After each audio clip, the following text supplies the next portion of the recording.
अस्सलाम वालेकुम। तो हम यूनिट नंबर 2 स्टार्ट करेंगे। इससे पहले यूनिट नंबर 1 जो था फंडामेंटल ऑफ केमिस्ट्री वो हमने कर लिया। आज हम करेंगे unit number 2 that is atomic structure.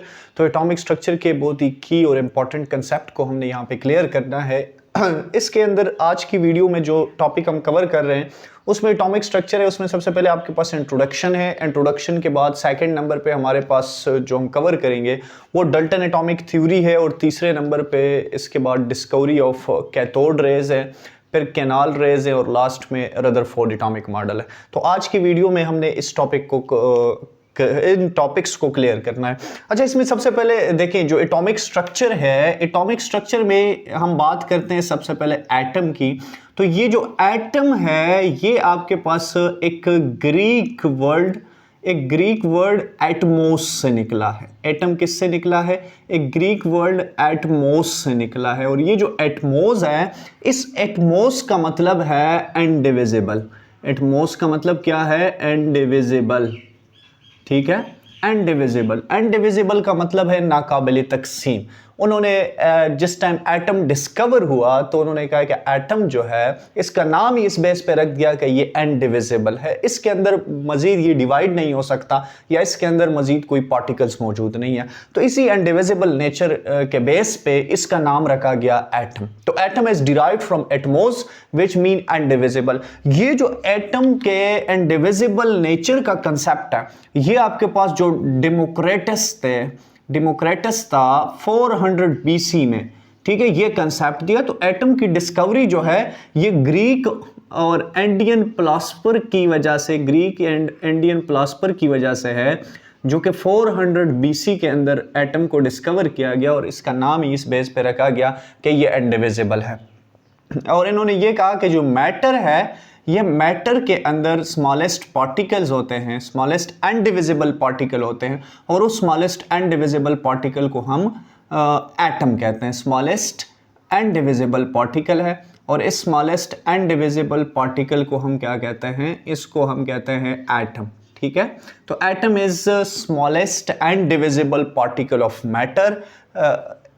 ये आपके पास एटम की डेफिनेशन थी। ठीक है, इसके ऊपर काफ़ी अरसे तक काम नहीं हुआ। फिर इसके बाद जो है एक साइंटिस्ट आता है जिसका नाम है डाल्टन। ठीक है, डाल्टन ने एक थ्योरी पेश की जिसको कहते हैं Dalton atomic theory, and this is the first ever theory of about atom. ठीक है, 1808 के अंदर ये थ्योरी पेश की थी डाल्टन ने, जिसको डाल्टन एटॉमिक थ्योरी कहते हैं। ठीक है, अच्छा, डाल्टन ने क्या कहा? डाल्टन ने तो पहली बात ये की थी कि जो मैटर है, मैटर के अंदर स्मॉलेस्ट पार्टिकल है, टनी पार्टिकल है। ठीक है, जो मैटर है, matter consist of smallest particle है, और ये जो स्मॉलेस्ट पार्टिकल है, इस स्मॉलेस्ट पार्टिकल को उसने किसका नाम दिया? एटम का नाम दिया। ठीक है, matter consist of smallest particle called atom. ठीक है, उसके बाद जो डाल्टन एटॉमिक थ्योरी है, इसका दूसरा पॉइंट ये है कि जो एटम है, एटम इनडिविजिबल है। एटम इनडिविजिबल है। एटम जो है ये नाकाबिले तकसीम है। ये second point Dalton atomic theory का, क्या matter is consist of a smallest या tiny particle called atom, and the second one is atom is indivisible. ठीक है, it can not be further divided. उसके बाद जो तीसरा पॉइंट है कि जो एटम है, atom of the same element. ठीक है, atom of the same element, जो एक ही एलिमेंट है उसके जो एटम्स होते हैं वो आइडेंटिकल होंगे। ठीक है, साइज में, शेप में, प्रॉपर्टी में, ये सारी चीज़ों में वो आइडेंटिकल होंगे। लेट सपोज हमारे पास जो है ये एक एलिमेंट है, ये एलिमेंट जो है कोई भी है, सिल्वर है Ag। ठीक है, अब सिल्वर जो है ये सिल्वर के एटम से मिलके बना हुआ है, ये सिल्वर के एटम से मिलके बना हुआ है। तो ये सारे एटम्स जो है ये आइडेंटिकल है। ठीक है, ये आइडेंटिकल है, ये प्रॉपर्टीज के अंदर, शेप के अंदर, साइज के अंदर, ये सारे एटम्स आइडेंटिकल है। तो atom of the same elements are identical in size, shape and properties. That is the third point of Dalton atomic theory. And उसके बाद नेक्स्ट वन हमारे पास जो पॉइंट नंबर 4 है डाल्टन एटॉमिक थ्योरी का, कि इसी का अपोजिट पॉइंट है कि एटम ऑफ डिफरेंट एलिमेंट। ठीक है, एटम आपके पास जो एटम्स ऑफ डिफरेंट एलिमेंट है, मतलब जो आपके पास मुख्तलिफ एलिमेंट्स हैं, डिफरेंट एलिमेंट्स और डिफरेंट। ठीक है, ये क्या होंगे? ये डिफरेंट होंगे। साइज में भी, शेप में भी, प्रॉपर्टीज में आपके पास दो एलिमेंट्स है। एक आपके पास ये आ गया सिल्वर और सेकंड एलिमेंट ये आपके पास आ गया गोल्ड। AU इसका सिंबल है, ठीक है। अब इसके जो सिल्वर के एटम्स हैं ये आपस में सेम है, इसी तरह जो गोल्ड के एटम है ये आपस में सेम है, लेकिन ये दोनों जो है ये एक दूसरे से डिफरेंट है, ठीक है। ये एक दूसरे से डिफरेंट है, साइज में भी, प्रॉपर्टीज में भी, शेप में भी, ठीक है। ये एक दूसरे से डिफरेंट हो गए। तो ये आपके पास पॉइंट नंबर 4 था कि atoms of different element are different in properties like size, shape, ठीक है। ये आपके पास पॉइंट नंबर 4 था डाल्टन एटॉमिक थ्योरी का। इसके बाद जो पॉइंट नंबर 5 है डाल्टन एटॉमिक थ्योरी का, वो पॉइंट ये है कि जो एटम है ये कंबाइन होता है, एटम कंबाइन होगा एक दूसरे के साथ किसमें, सैंपल होल रेशो में, ठीक है। मतलब एक खास नंबर के अंदर, एक होल नंबर के अंदर, होल रेशो में ये एक दूसरे के साथ कंबाइन होंगे। तो atom combine in a sample whole ratio, ठीक है। एक पॉइंट ये था। और उसके बाद जो पॉइंट नंबर 6 था वो डाल्टन एटॉमिक थ्योरी का ये था कि जो केमिकल रिएक्शंस होते हैं, ठीक है, वो chemical reaction are due to combination या सेपरेशन ऑफ एटम्स। एटम के कॉम्बिनेशन या सेपरेशन की वजह से केमिकल रिएक्शंस होते हैं। तो पॉइंट नंबर आपके पास जो डाल्टन एटॉमिक थ्योरी का पॉइंट नंबर 6 था कि जो केमिकल रिएक्शन है ये केमिकल रिएक्शन किस वजह से होते हैं, सेपरेशन या कॉम्बिनेशन ऑफ एटम्स। एटम्स की बात हो रही है, अच्छा, एलिमेंट्स की बात यहां पे उसने नहीं की बल्कि एटम्स की बात की कि केमिकल रिएक्शन किस वजह से होता है। Chemical reaction are due to combination of atoms, combination या सेपरेशन ऑफ एटम। तो that is the first ever theory about atom which is called Dalton atomic theory. और इसमें यह है कि matter is consist of smallest particle called atom and the nature of atom is indivisible. Atom of the same element are identical, ठीक है। उसके बाद ये इसके एग्जांपल आ गए और ये इसके बाकी पॉइंट्स आ गए। इसके बाद जो दूसरा बड़ा ब्रेक थ्रू था एटम के बारे में, वो दूसरा बड़ा ब्रेक थ्रू किसने दिया, वो सेकंड ब्रेक थ्रू आपके पास 1883 के अंदर एक साइंटिस्ट आता है जिसका नाम है माइकल फेराडे। इस माइकल फेराडे ने सेकंड ब्रेक थ्रू दिया और इसने एक्सप्लेन किया, इसने क्या एक्सप्लेन किया, इसने मैटर एंड इलेक्ट्रिसिटी के दरमियान रिलेशनशिप को प्रूफ किया, बल्कि शो किया। रिलेशनशिप, इन दोनों के दरमियान क्या रिलेशनशिप है, ये 1883 के अंदर माइकल फेराडे ने इसको प्रूफ किया। अच्छा, उसके बाद जो एटम है, एटम का जो इंडिविजिबल नेचर है, ये इंडिविजिबल नेचर डिस्कार्ड हुआ, या ये इंडिविजिबल नेचर का जो कंसेप्ट था ये खत्म हुआ जब आपके पास एटम के अंदर सबसे पहला सब एटॉमिक पार्टिकल डिस्कवर हुआ, दैट इज इलेक्ट्रॉन, ठीक है। इलेक्ट्रॉन के बाद डिस्कवरी हुई प्रोटॉन की, और प्रोटॉन के बाद जो है वो डिस्कवरी हुई न्यूक्लियस की, और लास्ट वन आपके पास डिस्कवरी हुई न्यूट्रॉन की, ठीक है। ये आपके पास एटम की जो तरतीब है वो डिस्कवरी के लिहाज से हुई है। या तो यहाँ पे इंडिविजिबल नेचर खत्म हुआ, इलेक्ट्रॉन डिस्कवर हुआ, फिर उसके बाद प्रोटॉन की डिस्कवरी हुई, फिर उसके बाद न्यूक्लियस की डिस्कवरी हुई, फिर उसके बाद न्यूट्रॉन की डिस्कवरी हुई। तो ये डिस्कवरी के बाद जो एटम है इसका कंसेप्ट चेंज हो गया। ये अगर एटम के हम स्ट्रक्चर की बात करें तो ये सपोज हमारे पास एटम का स्ट्रक्चर है, तो ये एटम का जो सेंट्रल पार्ट है ना, इस सेंट्रल पार्ट को हम न्यूक्लियस कहते हैं, ठीक है। ये सेंट्रल पार्ट इसका न्यूक्लियस है, और इसके अंदर राउंड अबाउट 200 तक, आज तक इसके अंदर 200 सब एटॉमिक पार्टिकल डिस्कवर हुए। 200 तक सब एटॉमिक पार्टिकल इस न्यूक्लियस के अंदर डिस्कवर हुए।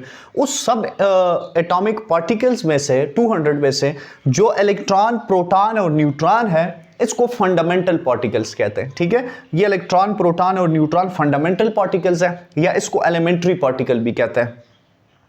ये बाकी जो है ये सब एटॉमिक पार्टिकल है, जिसमें आपके पास बाकी पार्टिकल्स भी आते हैं जिसको हम कहते हैं कि बोजान है, मेजान है, न्यूट्रिनो है, एंटी न्यूट्रिनो है, और भी बहुत सारे पार्टिकल्स हैं, ठीक है।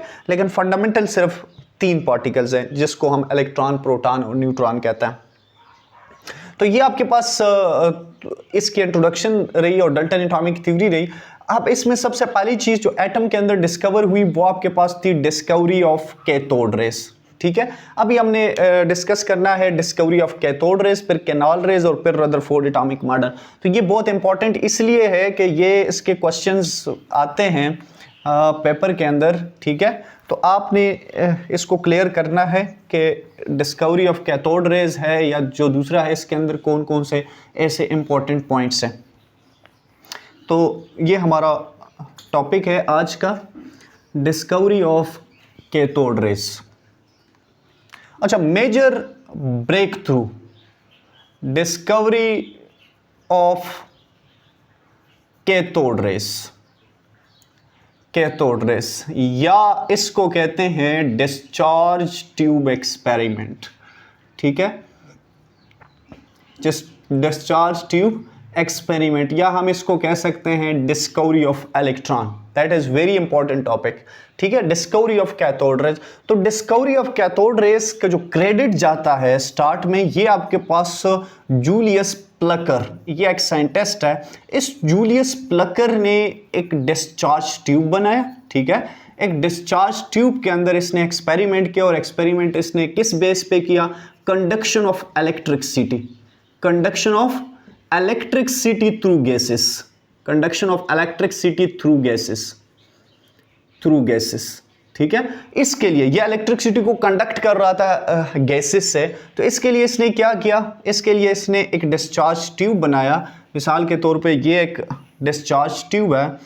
इस डिस्चार्ज ट्यूब को ऐसे डिज़ाइन किया गया कि इसके अंदर जो है वो डिज़ायर्ड प्रेशर ऑब्टेन हो सके, ठीक है। ये एक डिस्चार्ज ट्यूब है।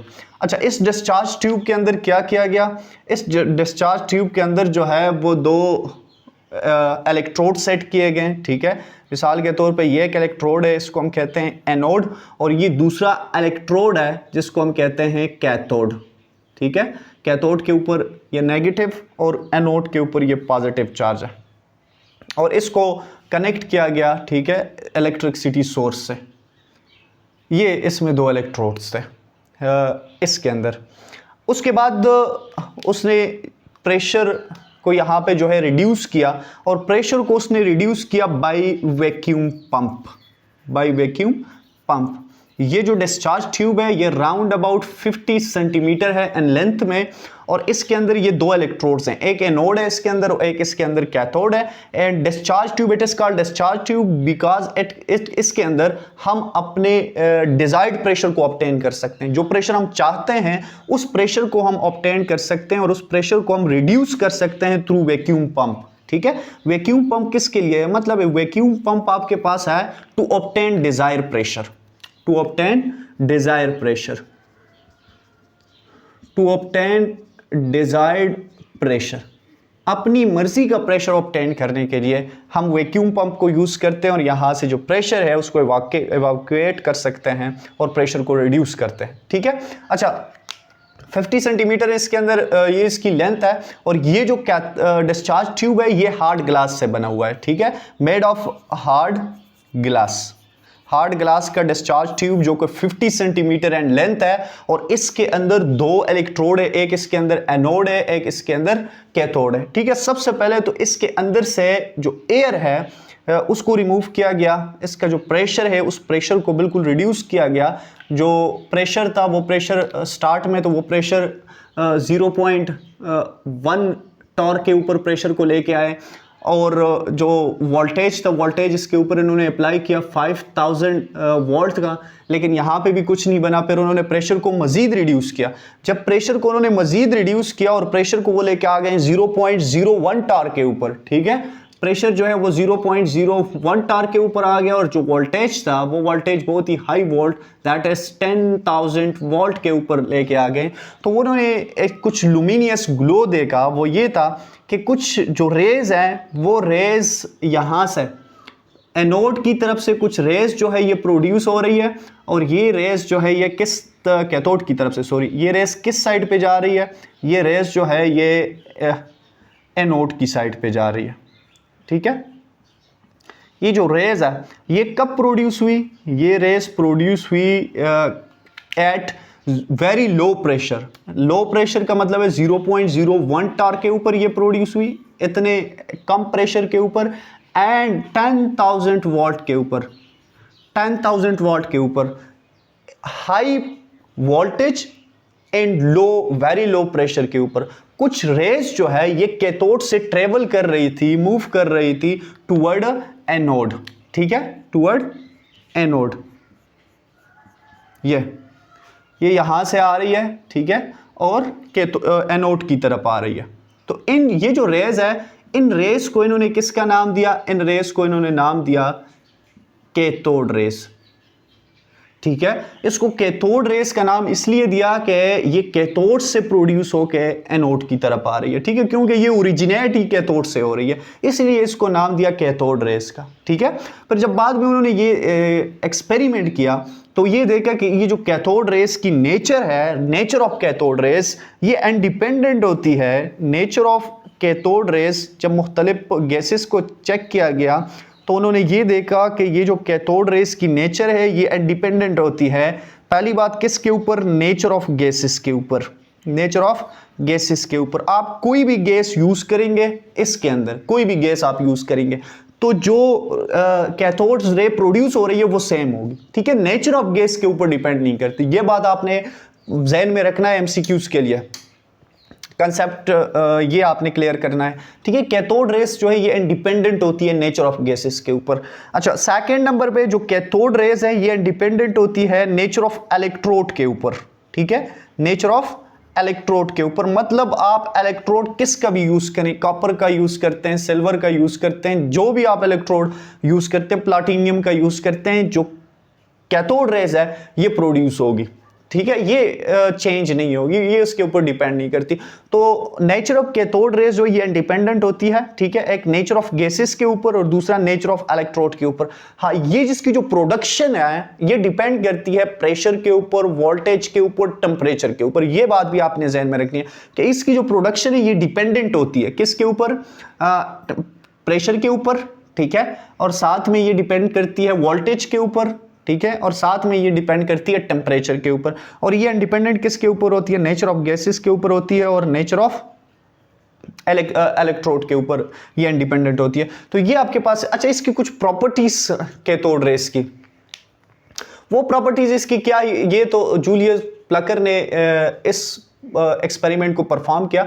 उसके बाद विलियम क्रोक आता है, ठीक है। बाकी जो काम था, जो प्रॉपर्टीज थी, वो William crook and J Thomson, ये दो साइंटिस्ट थे जिन्होंने इसकी प्रॉपर्टी के ऊपर काम किया, ठीक है, विलियम क्रोक ने और जे थॉमसन ने। तो ये जो कैथोड रेस है, इस कैथोड रेस को तो जो जे थॉमसन है, इस जे थॉमसन ने इसको नाम दिया था नेगेट्रॉन का, नेगेट्रॉन का। ये क्यों दिया था, ये इसकी प्रॉपर्टीज में हम देखते हैं कि इसको नेगेट्रॉन का नाम जे थॉमसन ने क्यों दिया। अच्छा, इसकी प्रॉपर्टीज उसने देखी कि ये जो आपके पास रे है, ये रे ट्रेवल करती है स्ट्रेट लाइन में, ठीक है, स्ट्रेट लाइन में ये ट्रेवल कर रही है, एक बात। और इसकी जो स्पीड है 10 power 9 to 10 power 11 centimetre per second है। ये एक प्रॉपर्टी इसकी हो गई है कि कैथोड रे ट्रेवल कर रही है स्ट्रेट लाइन में with the speed of 10 power 9 to 10 power 11 centimetre per second, ठीक है। उसके बाद ये जो कैथोड रे है ये शेडो को कास्ट करती है, ठीक है। अगर कोई मटेरियल इसके अंदर इसके सामने पड़ा हो तो ये उसकी शेडो को कास्ट करती है, ठीक है। तीसरे नंबर पे ये क्या करती है? ये हीट को प्रोड्यूस करती है, प्रोड्यूस हीट को प्रोड्यूस करती है। तो ये हीट को प्रोड्यूस इसलिए करती है, इससे ये बात साबित हो गई है कि ये जो कैथोड रे है इसके अंदर काइनेटिक एनर्जी है, ठीक है। और जब ये किसी भी पार्टिकल से स्ट्राइक करेगी तो वो जो काइनेटिक एनर्जी है वो कन्वर्ट होती है हीट एनर्जी में, ठीक है। तो प्रोडक्शन ऑफ हीट से क्या बात जाहिर हो रही है? प्रोडक्शन ऑफ हीट से ये बात जाहिर हो रही है कि एट पोजेस काइनेटिक एनर्जी, ठीक है। और ये काइनेटिक एनर्जी कन्वर्ट होगी to heat energy when it strike to some material, ठीक है।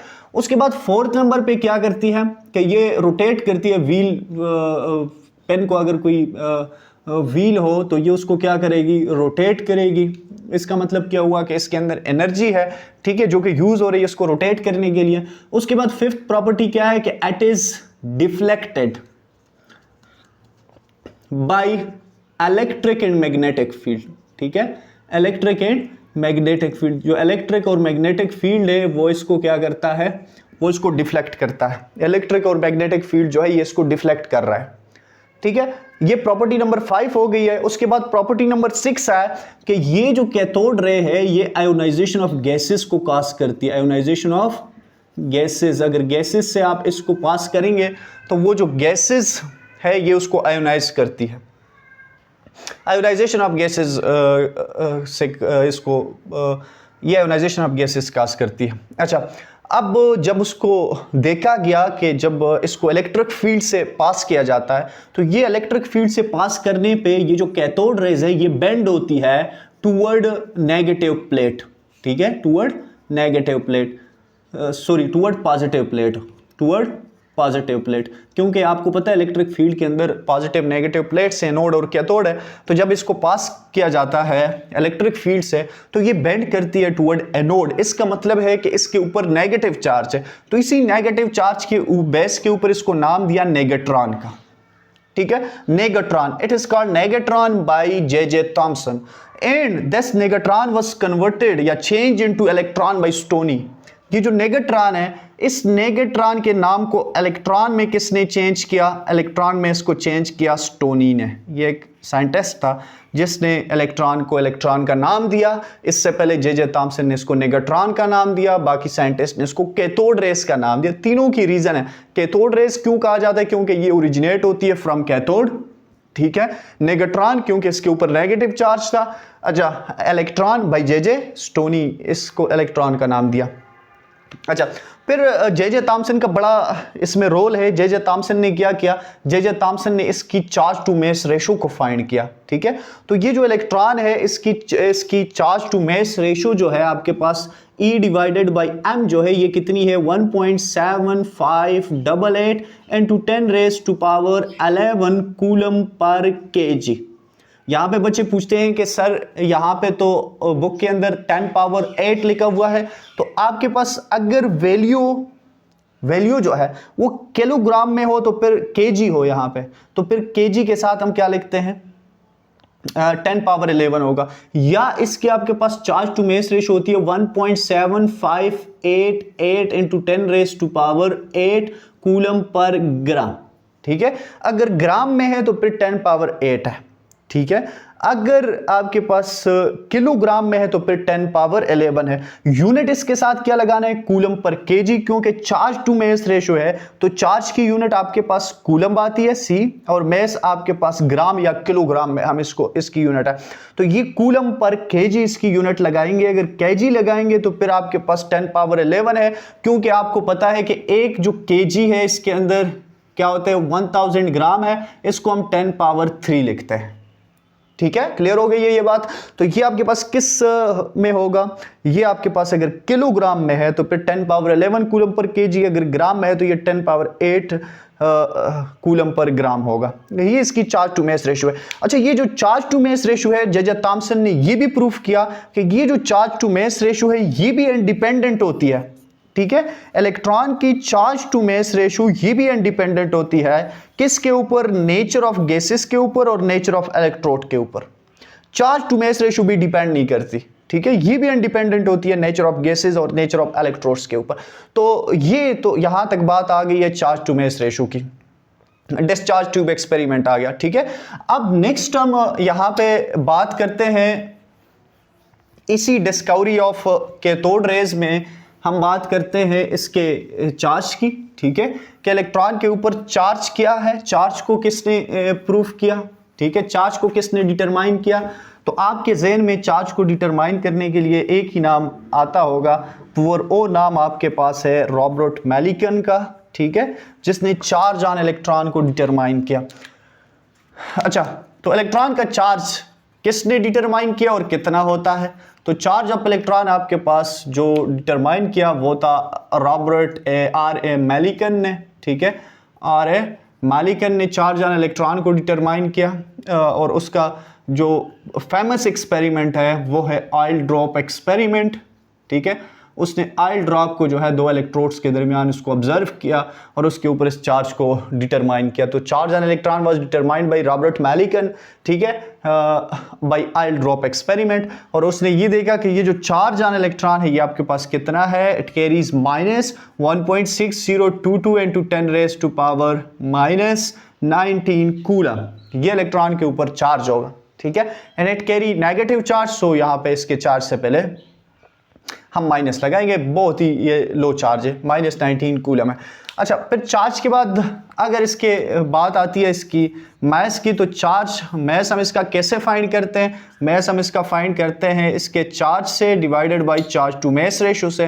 तो इलेक्ट्रॉन का जो चार्ज है, चार्ज इसका कितना है 1.6022 into 10 raised to power -19 coulomb है, डिवाइडेड बाय इसकी चार्ज टू मैस रेशो कितनी है 1.7588 into 10 raised to power 11, ठीक है, कूलम पर केजी, ठीक है, कूलम पर केजी ये इतना आता है। तो इससे जो इसका मैस आता है वो 9.1096 and to 10 raised to power -31 kg, ठीक है। बुक में इसको राउंड अप करके लिखा जाता है 9.11 into 10 raised to power -31 kg, ठीक है। तो यहाँ पे भी बच्चे पूछेंगे तो सर के ये तो -28 भी होता है, तो वही बात होगी ग्राम किलोग्राम में। ये 9.1096 into 10 raised to power -28 ग्राम, ठीक है। ये इसका आपके पास इलेक्ट्रॉन का मैस आता है ग्राम में भी और किलोग्राम में, और बुक में इसको क्या किया गया है 9.11 into 10 raised to power -31 kg, ठीक है, राउंड ऑफ करके ये लिखा गया। तो ये आपके पास क्या था, मैस ऑफ इलेक्ट्रॉन था, ठीक है। अच्छा, अगर मैस ऑफ इलेक्ट्रॉन हम फाइंड करते हैं AMU में, एटॉमिक मैस यूनिट में इसका इलेक्ट्रॉन का मैस कितना आता है, तो देखें एटॉमिक मैस यूनिट के लिए, एटॉमिक मैस यूनिट के लिए जो AMU है उसके लिए आपने क्या करना है, आपको पता होना चाहिए कि आपके पास जो 1 AMU है, जो 1 AMU है, ये 1 AMU किसके बराबर होता है, 1 AMU बराबर होता है 1.66 into 10 raised to power -24 ग्राम के, ठीक है, या ये बराबर होता है 1.66 into 10 raised to power -27 ग्राम के, किलोग्राम के, सॉरी, ये, ठीक है। तो ये आपके पास इसके बराबर होगा। अब हमने क्या करना है, एटॉमिक मैस यूनिट में इसकी मैस को फाइंड करना है। तो आपके पास जो इसका मैस है 9.11 into 10 raised to power -31 kilogram है, ठीक है, divided by 1.66 into 10 raised to power -27 kg है, ठीक है।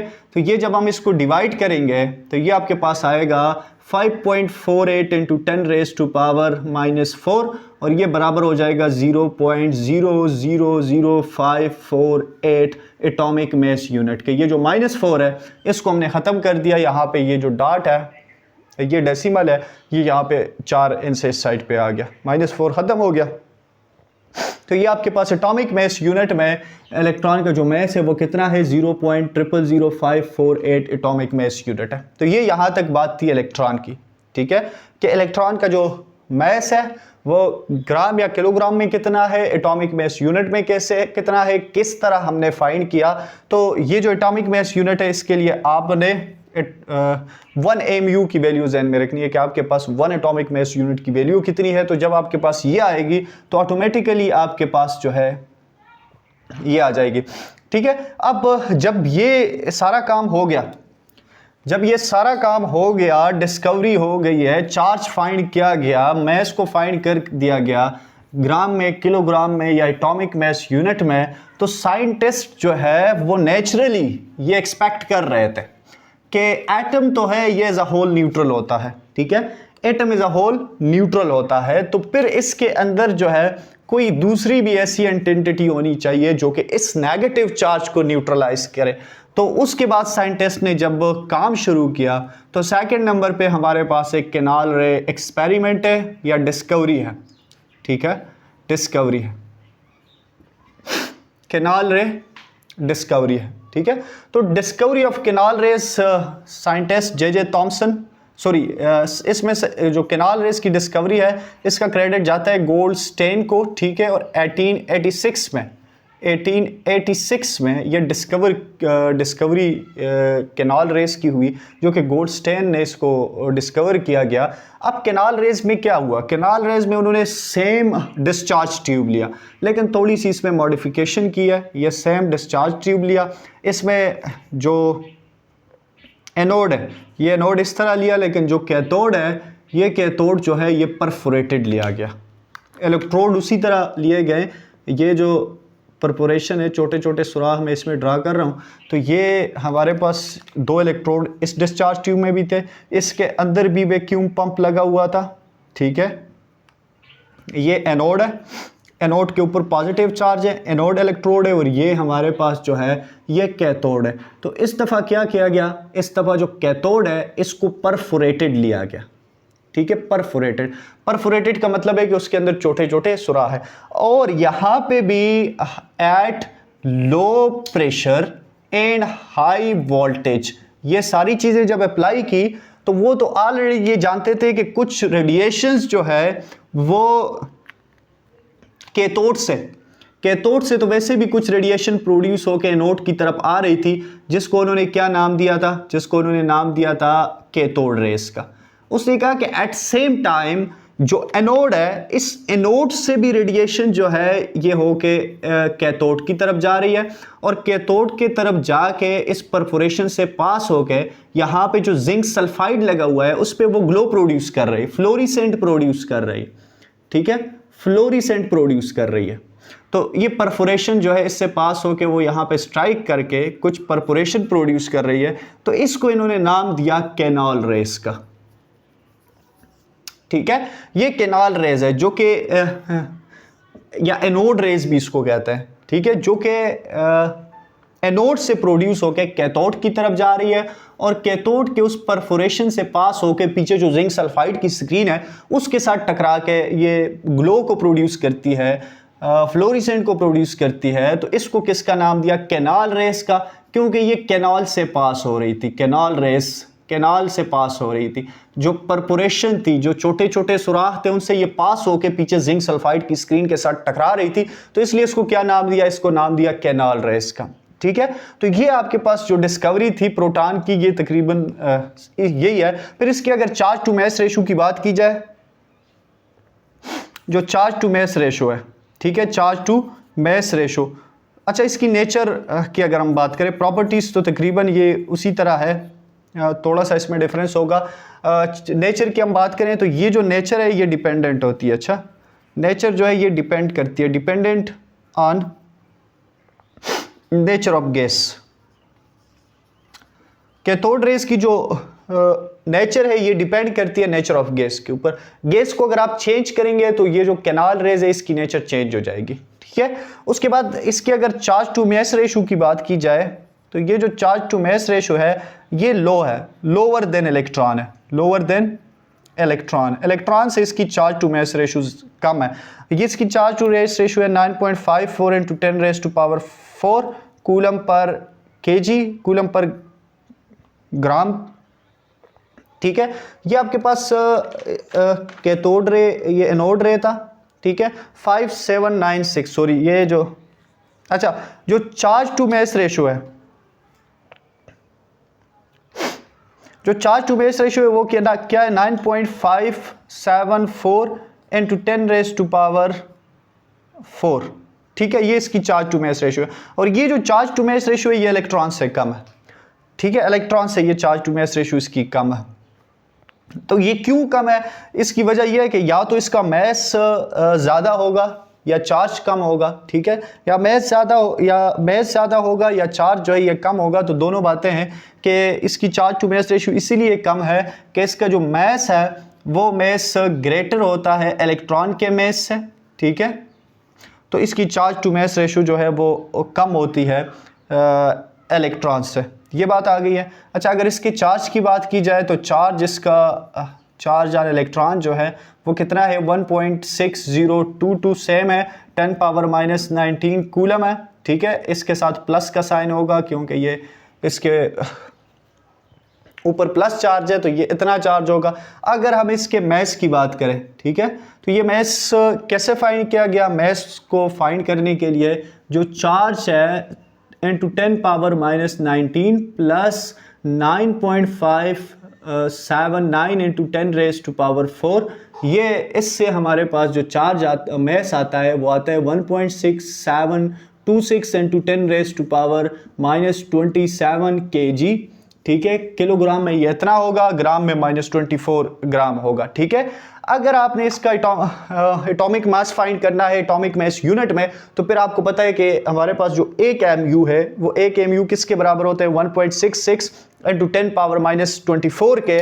तो आप इसके ऊपर डिवाइड करेंगे। मिसाल के तौर पे हमने इसका एटॉमिक मास यूनिट में फाइंड करना है, तो ये आपके पास होगा 1.6726 into 10 power -27 kg divided by 1.66 into 10 raise to power -27 kg। mu में अगर किलोग्राम में करेंगे तो -27 ही होगा। तो ये आपके पास आता है 1.0072 एटॉमिक मास यूनिट। इसका एटॉमिक मास यूनिट इतना ही है, 27 कैंसिल हो गया और ये तकरीबन 1.0072 एटॉमिक मास यूनिट इसका एटॉमिक मास यूनिट में आता है, ठीक है। ये आपके पास क्या था? ये आपके पास था केनाल रेस का, उसके चार्ज का, उसके मैस का, उसके एटॉमिक मास यूनिट का। इसको जो केनाल रेस है इसको प्रोटॉन का नाम दिया रदरफोर्ड ने, ठीक है। इसके बाद रदरफोर्ड आता है और रदरफोर्ड अपना एक फेमस एक्सपेरिमेंट करता है जिसको कहते हैं गोल्ड फॉयल एक्सपेरिमेंट, ठीक है। तीसरा और लास्ट हमारे पास जो टॉपिक है that is Rutherford experiment, Ernest Rutherford. इससे पहले अब देखें, एटम के अंदर दो चीजें डिस्कवर हो गई है, प्रोटॉन डिस्कवर हुए हैं, इलेक्ट्रॉन डिस्कवर हो गए, ठीक है। अब इसकी जो अरेंजमेंट थी, इस अरेंजमेंट के बारे में बड़ी कंफ्यूजन थी, ठीक है। इससे पहले प्लम पर एक मॉडल पेश किया गया, फिर उसके बाद रदरफोर्ड आया, ठीक है। रदरफोर्ड ने जो रदरफोर्ड एक्सपेरिमेंट किया वो उसने क्यों किया? रदरफोर्ड एक्सपेरिमेंट, उसने अपना एक्सपेरिमेंट किया to know the internal structure of atom, ठीक है। कोई और चीज डिस्कवर नहीं करना चाह रहा था, इंटरनल स्ट्रक्चर ऑफ एटम, कि ये जो अरेंजमेंट है ये कैसे होगी, या एटम के इंटरनल स्ट्रक्चर को जानने के लिए रदरफोर्ड ने अपना फेमस एक्सपेरिमेंट किया जिसको कहते हैं गोल्ड फॉयल एक्सपेरिमेंट, ठीक है। गोल्ड फॉयल एक्सपेरिमेंट या रदरफोर्ड एक्सपेरिमेंट। फिर उसने इसके बाद अपना मॉडल पेश किया जिसको रदरफोर्ड एटॉमिक मॉडल कहते हैं, ठीक है। तो रदरफोर्ड एटॉमिक मॉडल या Rutherford experiment to know the internal structure of atom and the famous experiment is called gold foil experiment. अच्छा, इस एक्सपेरिमेंट के अंदर इसने क्या लिया? इस एक्सपेरिमेंट के अंदर सबसे पहले तो इसने इस एक्सपेरिमेंट को परफॉर्म किया बाय स्ट्राइकिंग अल्फा रेडिएशंस, ठीक है। अल्फा रेडिएशन से इसने इसको स्ट्राइक किया, अल्फा रेडिएशन को इसने यूज किया। ये जो अल्फा रेडिएशंस है इसको तो हम डिनोट इस तरह करते हैं, ए पॉजिटिव, डबल पॉजिटिव, ठीक है। ऐसी रेडिएशन जिसके ऊपर डबल पॉजिटिव चार्ज हो ये अल्फा रेडिएशंस होती हैं। और ये अल्फा रेडिएशंस को नेचुरली जो अल्फा रेडिएशन का सोर्स है वो है पोलोनियम 214, ठीक है। इस पोलोनियम 214 से इस अल्फा रेडिएशंस को स्ट्राइक किया गया, ठीक है। और ये अल्फा रेडिएशन जो है इसको आप हीलियम न्यूक्लियाई से भी रिप्रेजेंट करते हैं, ठीक है, जिसके अंदर कोई इलेक्ट्रॉन ना हो, विदाउट इलेक्ट्रॉन।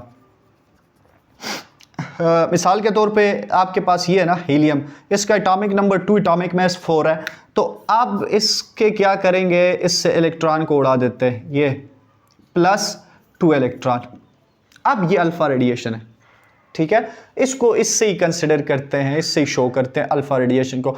हीलियम न्यूक्लियाई है, विदाउट इलेक्ट्रॉन है।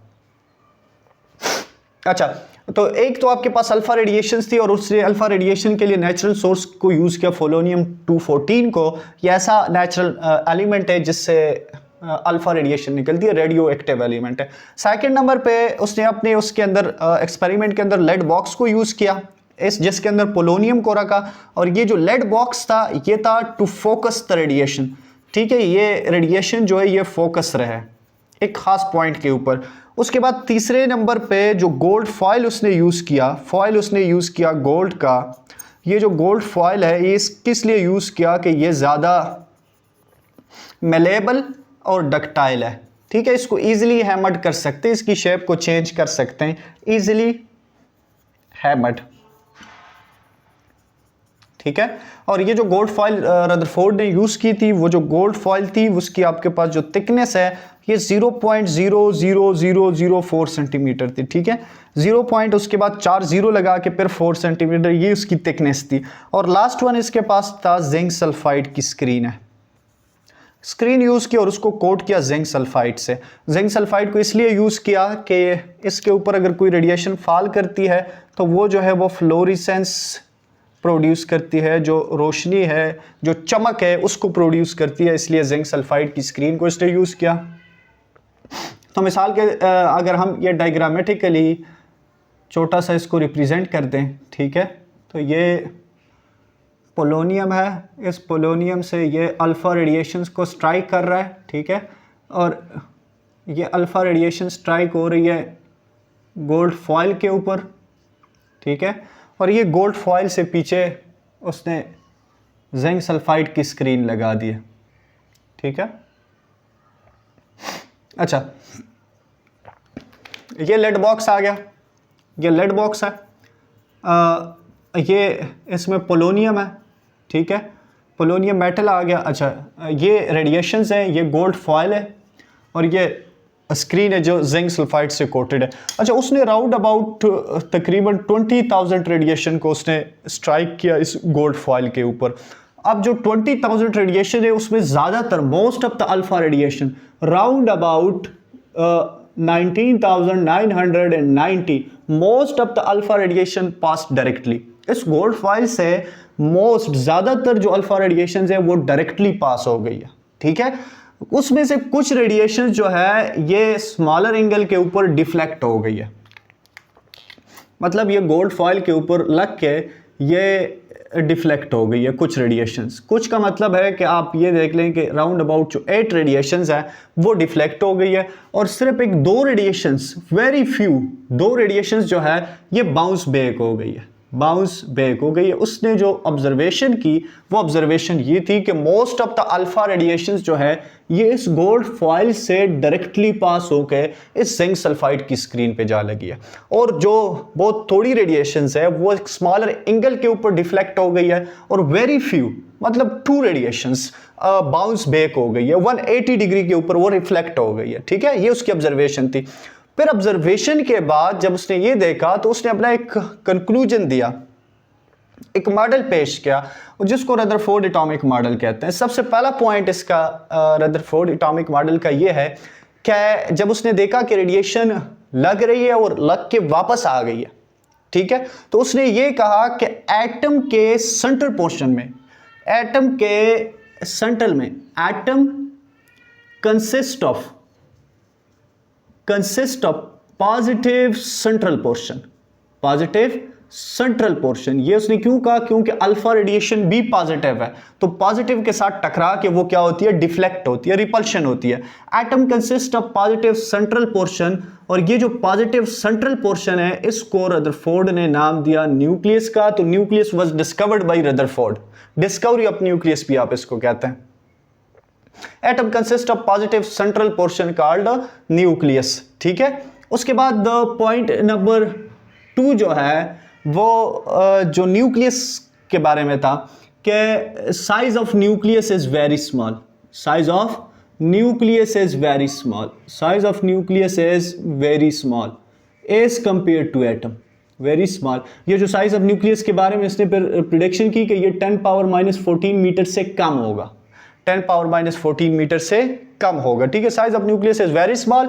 और एटम के अंदर जो मोस्ट ऑफ द स्पेस है एटम के अंदर वो एम्प्टी है, क्योंकि इतनी सारी रेडिएशन डायरेक्टली पास हो गई है। अगर ये एटम है तो इतनी सारी रेडिएशन जो है ये डायरेक्टली पास हो गई, तो उसने क्या कहा कि एटम के अंदर बहुत सारी जगह जो है वो खाली है। Most of the space occupied by atom is empty.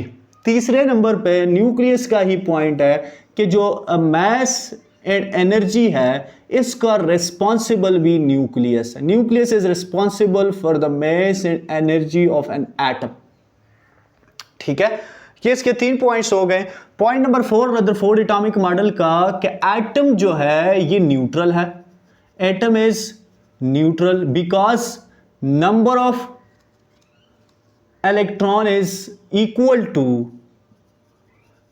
To number of proton.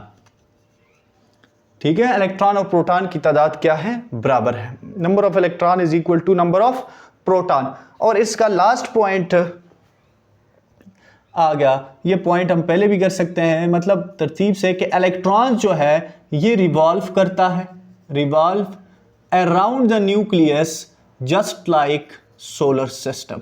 Solar system में जिस तरह सन है वो इसके इर्द गिर्द जो प्लैनेट्स है ये रिवॉल्व करते हैं, इसी तरह एटम के न्यूक्लियस के इर्द गिर्द इलेक्ट्रॉन जो है वो रिवॉल्व करते हैं लाइक अ प्लैनेट्स। ठीक है, ये अगर दरमियान में न्यूक्लियस है तो इलेक्ट्रॉन रिवॉल्व करेंगे प्लैनेट्स की तरह। उसने न्यूक्लियस को उसने कंपेयर किया सन से सोलर सिस्टम में, और जो इलेक्ट्रॉन है इसको कंपेयर किया प्लैनेट से। इस पे भी बहुत सारे मसाइल फिर बने कि कहाँ प्लैनेट्स और कहाँ इलेक्ट्रॉन। इतना सा पार्टिकल और इतने बिग हैवियर मैसिव प्लैनेट्स के साथ उसको कंपेयर किया। ये उसके रदरफोर्ड के डिफेक्ट्स में भी फिर ये बात आती है। तो ये रदरफोर्ड एटॉमिक मॉडल था, इसमें जितने भी पॉइंट्स हमने डिस्कस करने थे वो डिस्कस कर लिए हैं। तो उम्मीद है कि आपको टॉपिक जो है वो समझ आ गया होगा। Thank you.